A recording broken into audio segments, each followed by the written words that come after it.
I've got this little painting project I want to take care of here, and the HV5500 is the perfect tool to do this. I found this little table at a second-hand store, and I actually want a little table for my back patio that's black, and this is already black, but you can see the paint's peeling off and it's not looking so good. So I'll need to clean this up a little bit so I can spray a nice coat of paint over it. So I'm going to use a wire brush first to get off the loose stuff, and I'm going to go through the grooves that are in the top of the table here, and I'm going to use the brush at a little bit of an angle so it cuts right into that loose paint. And you can see it just flaking off. I'm not using any pressure here. Let the tool do the job. You just kind of scrape along until the loose stuff comes off. You can see it powdering up and moving around.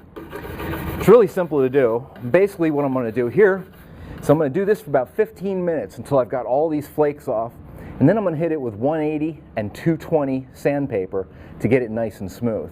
You want to do that because the difference in height between the paint and no paint might show up. If I had 6 layers of paint on this, I would probably strip it first. In this case, I've only got one thin layer of paint, so I'm just going to sand it real good.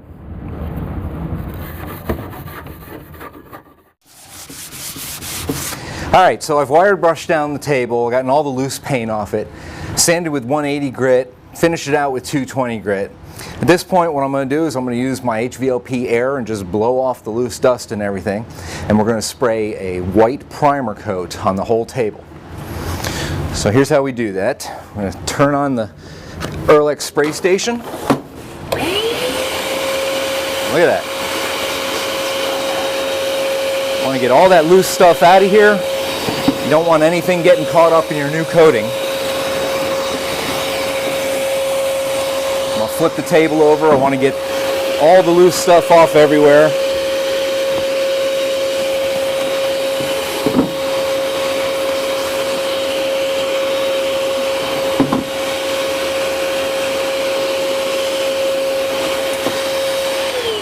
Okay.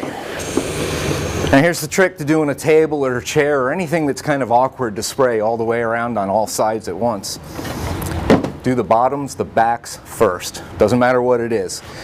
Cabinet doors, do the backs first. Tables like this, do the bottoms first. Makes it a lot easier to move ahead. Because if anything goes wrong on the bottom, it's not nearly as noticeable as if it's right on the top where everybody's looking.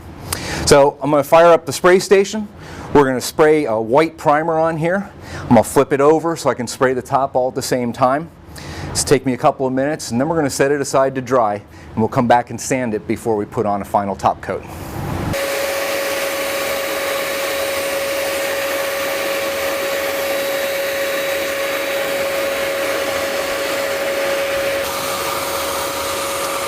So on this side of the table, we've got some grooves that we need to make sure that we get paint deep into those grooves. So I'm going to prime them first by spraying with the circle pattern, spraying straight down into that groove.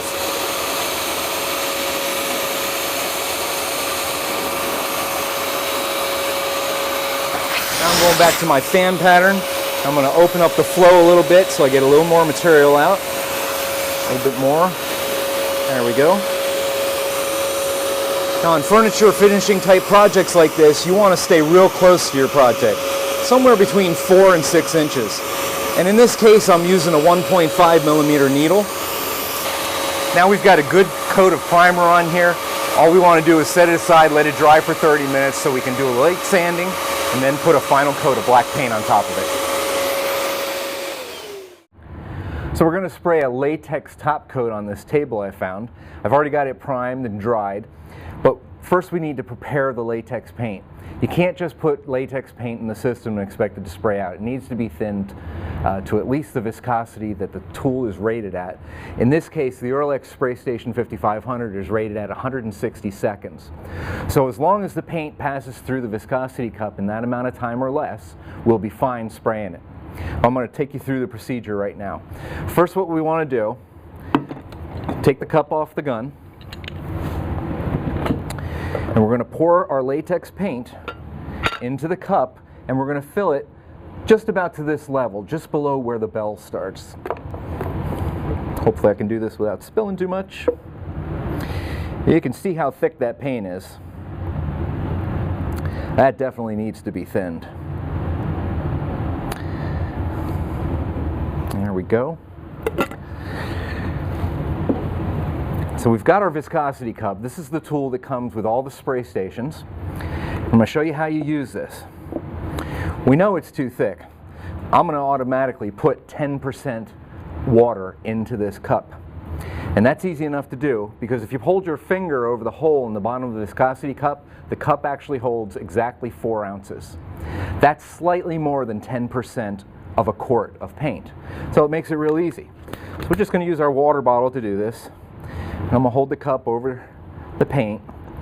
And when I get that filled up, all I'm going to do is let it drain off into the paint. Now this will only take a couple of seconds. And at this point, you need to stir the mixture together. You can't shake it. You should never shake a finish or a paint because what happens is you put bubbles in it. Those bubbles can stay in the finish, through the spray, out of the gun, and onto your project, and then they pop. That can cause you problems later on. So yeah, I hear you out there, you're saying, but they shake the can at the store when I bought it. Well, that's true, but there's no air in the can when they shake it that first time. As soon as you pop the top off your can of paint, then now there's air introduced into the paint. So you really need to make sure you stir it. Proper stirring technique is gentle. So I'm just going to put the stick in and I'm going to swirl the paint around and I'm going to pull the paint stick out, and what I can see is that the water runs off the stick first and then the paint starts to run off the stick. You'll know that you're done mixing when the water and the paint works at the same time. So I'm just going to spend a minute here stirring this up and occasionally pulling the stick out, and you can actually see as the water becomes part of the paint how it rolls off the stick much nicer. I think you can probably already see that. Now when I get this mixed up, the first thing I want to do is test my viscosity. There, that looks pretty good. We're going to try our viscosity cup here. I've got my little automatic timer here. Basically, you dip the cup down into the paint. Let the cup fill with paint. And when you pull it out of the paint, you start your timer. Now you can see the paint running out of the bottom of the cup. Basically, we're measuring the surface tension of the paint and how it's going to move and flow on your project. So as I'm watching it drain, you can see it going out of the cup. Basically what I'm waiting for is the first time this stream breaks. It doesn't necessarily mean the cup is completely empty. Just when this stream breaks, we know that our surface tension is at a certain point. Well, we're getting close here. We're at about 130 seconds. As long as we fall under 160, it's going to be good to go. That's 140. That keeps us well within our range for the Erlex spray station.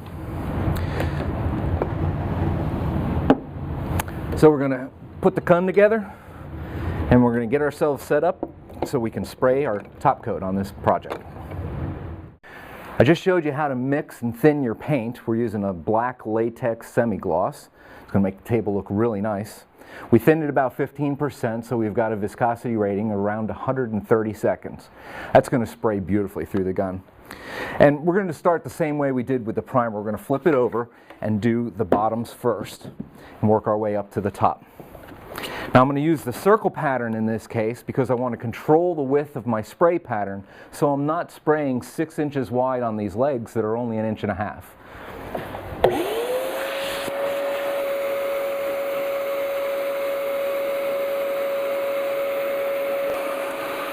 I'll tell you, one of the nice things about latex paints, you don't necessarily have to wait for it to dry to do a second coat.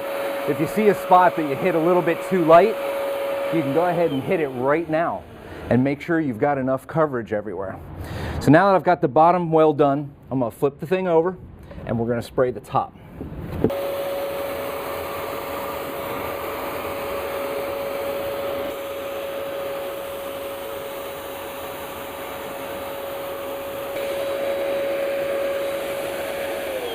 Well, there you go. I think it looks great. Now what we got to do is we got to let this dry really good. The thing with latex paint is it takes a little bit longer to cure than most other finishes. So you want to set this aside and not set anything on it for a couple of days.